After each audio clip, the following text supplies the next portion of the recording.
How's it going, guys? I'm Josh, and I got back from my first ever VidCon last night. Now, parts of VidCon were incredible, and I never felt more at home, but other parts of it made me feel like I didn't even understand the internet anymore. And rather than vlogging the whole experience and showing you what I did, I thought it'd be more interesting to film everyone else and show you what they did, because there were a lot of really strange people at VidCon doing strange things. So today we're going to go through all the photos and videos on my phone and DSLR and chat about it. But first, I feel like I should address this strange room that I'm in. I'm doing an Airbnb in San Francisco for the month, and I call it Aquatic Valentine's Day theme. Anyway, let's get started.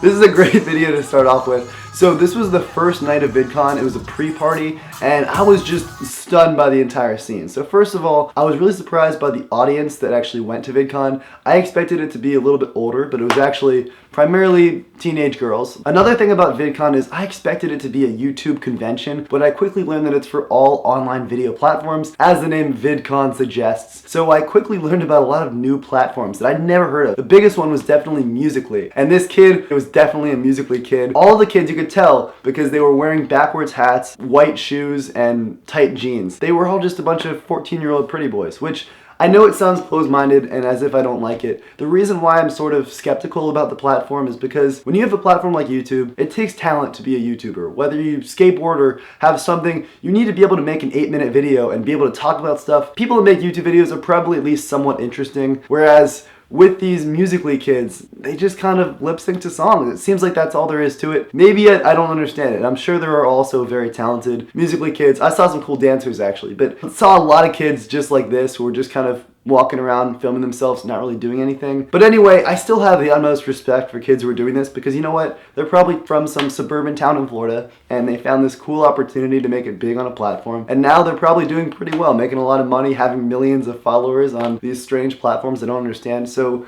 good work to these kids. Even if I sound like I don't like it, I can respect it. Another strange VidCon phenomenon is I saw a lot of kids with Pennyboards. I must have seen 100 Pennyboards, and one company was, to be fair, giving them away. But those were off-brand Pennyboards, and I saw a lot of kids with on-brand Pennyboards, which means they brought them to the event to carry them around all day, which makes no sense to me because it was packed, there was no opportunity to ride it, yet kids still brought them. So the actual event was held in this massive convention center full of booths from all these brands. So the biggest thing I saw at these booths was a lot of VR. VR is really cool. I did a couple of them and it was awesome, but it's really funny to watch people do it because you just look ridiculous. So M&M's was kind of sad. It was just a bunch of people sitting around in chairs. This is a pretty funny video. So because the audience at VidCon was so young, the booths like Sweet Tart and Five Gum and M&M that had VR and performers and DJs, those were packed. And the booths that were actually meant for creators like SanDisk and Adobe, totally empty. So this is the Adobe employee kicking around a balloon because he had nothing else to do because no one was checking it out. Next up we have a photo of Luis Mora, Garrett Jenner, Lamont Holt, myself, and Tanner Fox.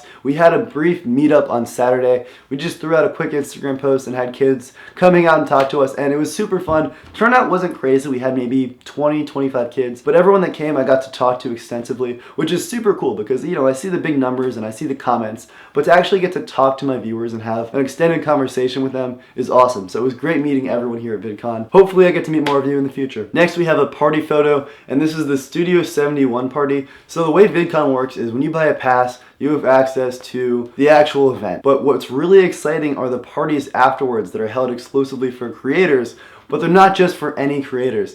I actually didn't even have an invite to these parties. I had to smuggle my way in or hit up some connections to try and find my way in. Whereas the bigger YouTubers obviously get invited and they have +1s. So I somehow, after a wristband pass up, managed to get my way into this big one, which was super cool. They had free tacos, and I met some of my favorite YouTubers there. I met Mystery Guitar Man, actually, well, that was at a party before that, who I used to be a huge fan of his videos. He does some really incredible high production value stuff. I also met Grace Helbig at the party, and she was incredibly nice, and I love Grace Helbig, and she lived up to all expectations. And I was just hanging out with my friends, getting down on the dance floor, listening to DJ Edsky, I guess. It was really funny though because with these parties there comes a certain amount of status as to who gets in, and normally status is based on wealth and age, whereas this is all your social currency on these platforms. So you see these 13-year-old boys just swagger in I like to think my channel is doing pretty well, but going to VidCon and seeing all these vloggers who are just killing it with millions and millions of followers is definitely a humbling experience, especially when they're 15 years old. I try to get video of the shrieking girls because one of the best parts of VidCon is every 2 or 3 minutes outside you hear just a huge shriek, and then you see people chasing after these big YouTubers. And what's funny is no one actually knows what they're chasing after. The first 3 or 4 people might actually see someone and go after them, but then there's just a huge herd of people who are just running because they heard running, and everyone wants to meet the big famous YouTubers. So that was pretty funny to watch, and I actually wonder how many of them were real versus just thinking they heard someone but no one was actually there. Next up, when you have lots of 14-year-old girls coming to VidCon, that means lots of parents. So the parents, some of them embraced it and really did the full experience. Some of them were bored out of their minds. So Kia did a really nice job. They had a booth for parents to hang out in, and there were some pretty bored looking parents there. A few of them were asleep. Next off, we have a video of some gamers, and I know gaming is huge on YouTube, but it's really crazy to actually see 4 dudes just quietly commentating on their Super Smash Bros. Game, and hundreds of people watching. This event was packed. Everyone was like super engrossed in it. That's super weird to see. I don't quite understand the viewership of gaming. I'd rather play the game myself, but that's just me, and you know, again, more power to the people if they've made this happen for themselves. Next off, we have some kids that chased me down after I passed through the gaming thing, and they insisted on taking a photo with me and asked me if I was vlogging, and I told them I wasn't, but I promised them they could be in this video. So how's it going, guys? Next off, we have the Samsung booth, and I gotta say, Samsung killed it. They had huge lines the entire time, and a really cool thing. They had a VR longboard, a VR surfboard, and a VR roller coaster ride, which is awesome. I didn't get to do any of them because I didn't feel like waiting in the long lines, but respect to them for actually doing VR right and not just have people sitting around in a bunch of sad chairs. Eminem. Next off, there is the green screen exhibit, and I think it's cosplay. People would just dress up with like helmets and swords and fight each other and probably put some cool backgrounds after they did that. And I'm sure the end result looked really cool, but watching them fight with the green screen just looked hysterical. Next off, we have a couple of vlogging shots I took.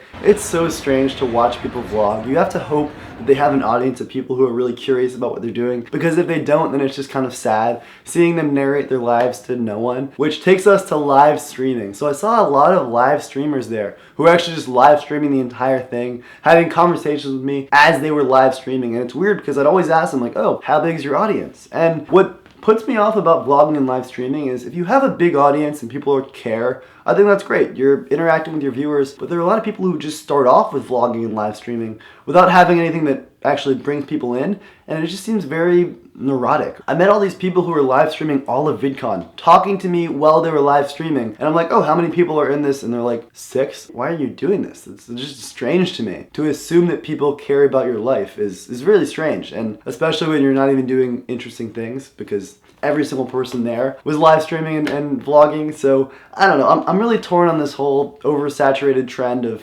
filming more and more and more of your life. It's nice to lead a private life sometimes and just enjoy yourself rather than trying to film the entire experience. But anyway, now we have a video of some YouNowers. Okay, the YouNow live.me, whatever, really strange group. It's just these people sitting in front of the camera for hours just singing, playing the uke, and smiling and acting silly. Again, it's one of those things I'm like, this is lame. Do they have any talent? What are they doing? But then again, you could say the same thing about me. And also, you know what? Some of them had huge live streams with thousands and thousands of people in them, and I'm sure they're doing really well off of it. So, you know, whatever pays the bills, if it's smiling in front of a camera, I back it 100%. Next off, we have a guy in a pig costume walking around, and with some of these stranger looking people, I'd be like, hey, what's up? What are you doing? But with this, I'm like, you know what? I don't even want to know. Next is a photo of my creator badge, but I think I'd rather just show you guys. So this is what everyone carries around all weekend, and there are a bunch of different colors and meanings. So this is the creator, which got me to the second floor where there are a couple creator lounges, and I was expecting it to be more like people like me who've been doing it for a while and have experience and audiences and stuff. But there were a lot of people I met that didn't really ever make a video. They were like, oh, like I want to start making videos, which is cool. Like I like that they're putting themselves into the deep end, but I wish that it was a little bit more exclusive so I'd meet people who were, you know, more similar to me. Because the next tier up, and this this is something that I had no access to, were those who were actually invited to it and they had like these all access passes. They were invited by YouTube. So I think there were some of the bigger channels, guys with millions of followers, and it's weird to be sort of on the brink of that, touching it and very much aware of it, but not there yet. So I had fun on the second floor, but I didn't make it to the third floor, which is for the more exclusive YouTubers like the Casey Neistats of the world. Next off, we have a dude who's just filming himself vlogging, looking very strange, and I don't know how he didn't notice me, but I guess he was just that involved with his vlog. More sleeping parents, a guy with a tail, a couple of Segway cops. Interesting thing about this, security at VidCon was intense. Because of all the stuff that's been happening lately, they were really on top of it, and I'd actually say they were doing too good of a job, where you'd be unable to get into the rooms you were supposed to get into because security was that intense. But again, I gotta, say just good job to them because they really kept the event under control. That wraps up everything on my phone, and now we're gonna go on to my camera photos. Now my phone's on the floor. So for like an hour or two, I went around looking for the strange people at VidCon, asking if I could take portraits of them, and this is some of the stuff that I came out with. Starting off, there were a lot of kids with free hug signs, which is cool and positive, and I love the message, but they were a little late, 10 years late to be exact. The original Free Hugs video came out 10 years ago. Wow, I feel very dated right now. Next off, we have a photo of a dude from the PrideCon booth. I think it's Goku, I want to say. This girl, she tried to explain to me what she was doing, and I didn't quite understand, but it was somehow related to like a tribute to a band. I think the band's name was Helen Heller. Yes, I don't know.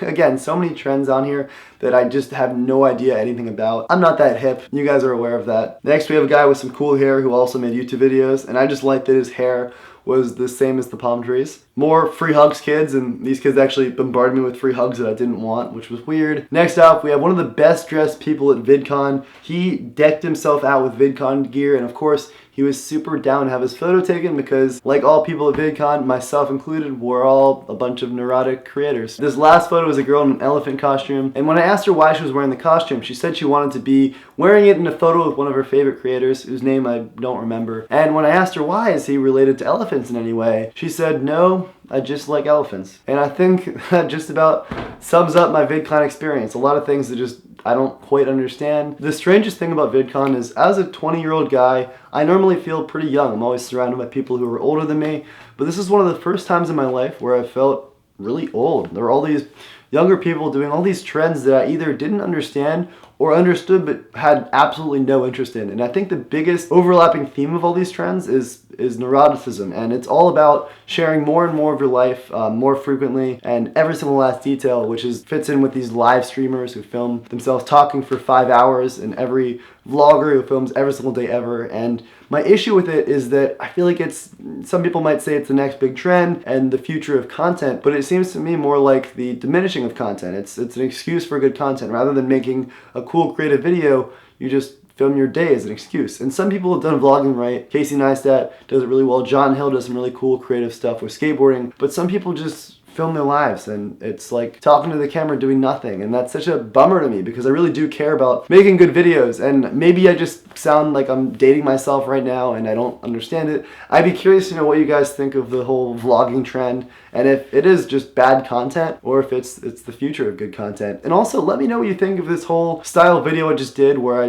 document everything and then talk about it later. I've never really done anything like this, but I had a lot of fun actually being able to focus on my time at VidCon and enjoy myself and just hang out and party and have a good time, and then actually reflect on all of it later, rather than having like a subpar experience trying to film myself the whole time and not getting to just enjoy it. If you want to watch another one of my videos, my most recent day in the life link is over here. And yes, it is a vlog, but it's a great vlog. It's in San Francisco, lots of skateboarding, a lot of cool stuff happening in it. And you know what? I don't mind vlogging. I can vlog occasionally, just not every day. So that's all I have to say. Thank you so much for watching, and I will see you eventually, unless you don't subscribe and choose never to watch my videos ever again. Please subscribe, or don't. You have a lot of options.